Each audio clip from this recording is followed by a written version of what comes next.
Okay, so it is now 3:59 at 4 o'clock. Okay, so thanks all for coming. I'm sure you've heard multiple times. This is our 60th anniversary for the Summer Festival. Yay! And there are people that have been here for probably a good number of those years. So, anytime you see somebody working hard and you tell them that you had a good time, the food was good, the weather was fantastic, whatever, they appreciate knowing that. So don't be shy, let them know. Okay? Fencing, okay? Japanese sport of fencing, and we use a bamboo stick that we call a shinai. Okay? Now, before we use the shinai to hit people with, the Japanese used a couple of other implements for hitting people with. Well, times change, we evolve. Okay? So, they started, well, I guess they weren't really hitting people. They were cutting people with what we call a katana. Okay? And katana goes back quite a ways in Japan.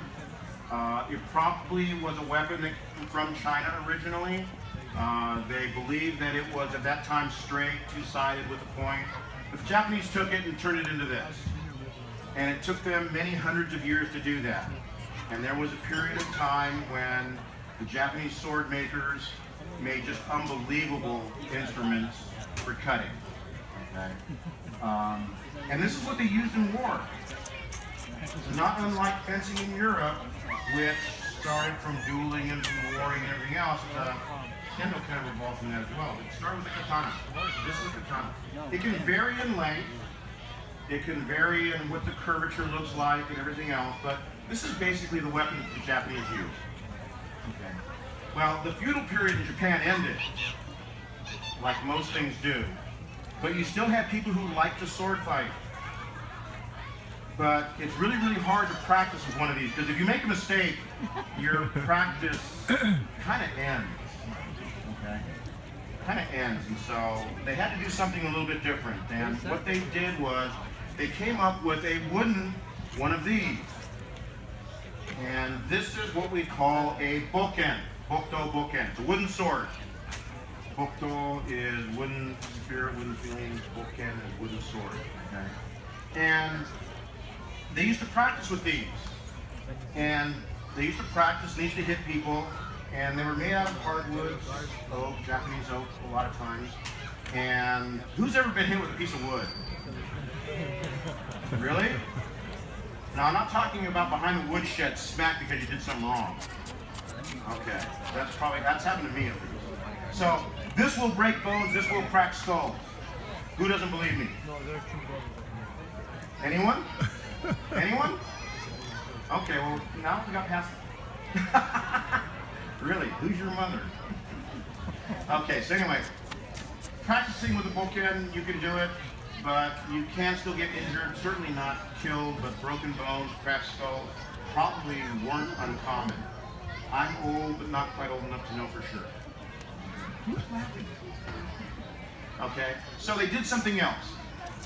And so what they came up with was what we use currently, the shinai. Shinai's made out of bamboo. It's made in 4 pieces. It has leather on either end and a string in between to kind of hold everything together. And the development of the shinai actually is very recent. It's probably really only in the 1800s, and it really only became popular in the middle 1800s. Okay, but this allows us to practice almost full speed, full contact. And we'll show you in a little bit. It's bamboo's a grass, and so it's really resilient. It's very, very strong. It's got a lot of fibers that run through it, so you can hit pretty hard with it and not hurt anybody. It's flexible. Reasonably flexible. So anyway, they also developed equipment to go along with it so that when somebody did get hit, they didn't get hurt. And I have our able-bodied Charlotte. Big hand for Charlotte. Charlotte's been practicing with us for a long time. I didn't realize that until just recently. And then I forgot how many years ago. But anyway, Charlotte's going to show you what the equipment looks like. So the first piece that she's going to put on is what we call a tare. Spelled T-A-R-E, but it's not tear. Tare. Okay? The tare goes around your waist, and it protects your hips. There's no points associated with the tare. So if you see somebody here today hit the tare, you're sitting there going, they made a mistake. Okay, they're not supposed to hit the title. But it's there in case you accidentally hit or it gets blocked and comes down low. That way you don't get bruises on your thighs and your hips and stuff. Okay? So that's a tie. What you see in front is what we call a Zekin, when she lets it fall back down again. And that'll have your name, it'll have your club affiliation. If you're fortunate enough to be on a national team or a regional team, sometimes it'll have whatever that nation or whatever that region is. Sometimes it has a flag on it. But it's basically your name and who you play for, who you fight for. Okay? And so hers, when she stands up, you see, says Oakland on it, because we are members of the Oakland Kendo, kind of a satellite location. Okay, the next thing she's going to put on what we call the Do. D-O. More Japanese, not Do. Okay? So the Do protects your trunk.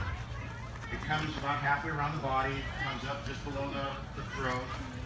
Nope. And you do have points associated with it. You have points associated on either side of your trunk. And we call it the Do. See right there? We try to hit it. Talking? Do is probably the farthest point, as you'll see later on. It's kind of hard to hit, but it's there. Okay. And initially, it was made out of bamboo, kind of woven together with leather. It may have been covered with leather that was then lacquered. Nowadays, with modern technology and modern materials, they're made out of fiberglass. You still can get them made out of bamboo. And some of the more purists will still do that. No, but I'll get it tomorrow. There are higher ranks and have some that goes back to the original. Did they drink too much of the milk this morning? If not, then they... Fiberglass, painted glass. Sometimes it can be blue, sometimes it can be red. Sometimes they have little imprints of leaves on them, or dragons or something else. You put a dragon on your show and then that's just asking people to say it.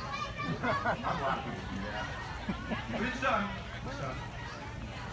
Okay, so after the Do, we start putting our headgear on. So the first thing we put on is a tenagoi or hachimaki.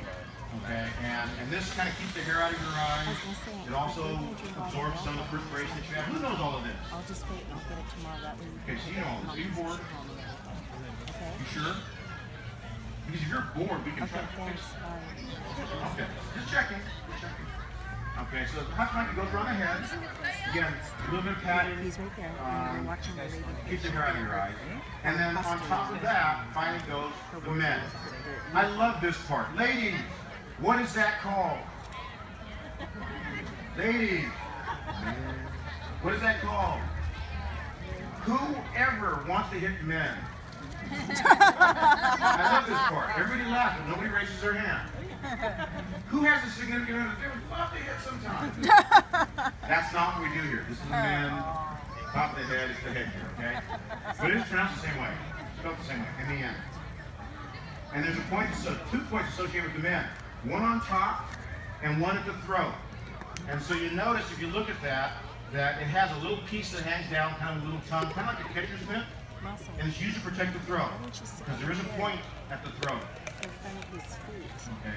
Nice heavy bars in the front, not like a fencing mask. This is a little bit heavier in contact. So you have nice heavy bars in the front. There's wool, and it's woven very tightly, almost like a very, very tight quilt. Kind of holds everything together, adds some padding, protection. Again, this is pretty much a full contact sport. So this is the men. And then the last thing that we have is what we call the kutte. Kutte is the gauntlet that goes on your hand. Okay. And on primarily the right wrist, you have a target. Okay. Primarily the right wrist, you have a target. So if we can get Charlotte to stand up. So this is what we look like when we play Kendo. Okay. Yes, it's hot. But this is kind of what we look like. Navy blue is common, but sometimes you'll see white. But again, if you wear white, usually that means people are coming after you if you're all showing off or something like that. So, typically blue, sometimes black in the hakama. The keikogi is almost always blue or white. Okay, Shrunk, thank you very much. Okay, so, points. let's see what points look like. I'm going to ask Tamura Sensei, and I'm going to ask Saren, who's one of our older, younger students, to come up and demonstrate points. Okay, so the most basic point, the first point we teach. Ladies, what is it? Men. Ladies, what is it? Men. Men. Very good. Very good. You guys all got that, right? Men? That's the most basic point. So this is what the men looks like. We're going to show it to you in slow motion, stepping in, top of the head. Okay, one more time. Okay, top of the head. Now this is what it looks like when we hit it in practice. Okay, somebody's laughing. I'm trying to remember who that was. Who was it? Because we like to be able to show people what this is really like. Sometimes the best way to do that is have them experience it. I was watching. Who's laughing over here? Nobody. Okay, second point. This is probably the closest point to the one we hit the most, called kote. Kote is usually the right wrist. Not always, but usually the right wrist. So, right there. Okay. And it's actually above the wrist. It's the forearm is above the wrist. So this is full speed. Okay. Okay, one more time. That way they can see from this side. Okay. So the deepest point, the hardest point to hit is called the do. Okay, where's the do? Right? It's where around your body. So the do is the deepest, hardest point to hit. Okay. One more time, show them where it is. Okay, now let's hit it and go through. One more time. Okay. The last point we're going to show you is probably the most dangerous point that we have. I said there was a point on the men down by the throat. It's what we call tsuki.